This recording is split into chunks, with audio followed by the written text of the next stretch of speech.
The TerreSculptor Terrace device. The Terrace device forms sloping terrain into a number of level, flat areas resembling a series of steps.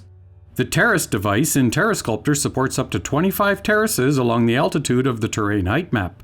It also has advanced capabilities and features including different size terraces and the ability to overlay and stack terraces. These example images are just a few from the more than 90 preset terrace types. Launch TerreSculptor and create a new terrain or open an existing terrain file. The Terrace device is located on the Transform menu. Terrace is only available on the Professional Edition. The Terrace dialog contains the following sections: the Terrain Effect Preview window, the Terrace's Properties section. A large number of preset terraces are provided. The Range mode specifies whether the terrace altitude start value is absolute to the 0 to 100 terrain range or a relative 0% to 100% of the current terrain.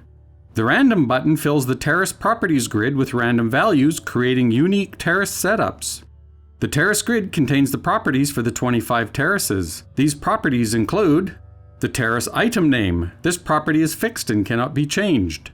The terrace item active state. This property allows enabling and disabling a terrace without modifying or clearing any of its other properties.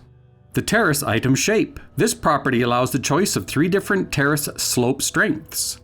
The terrace item start. This property specifies the starting altitude of the terrace, either as an absolute altitude 0 to 100 or a relative altitude of 0% to 100%.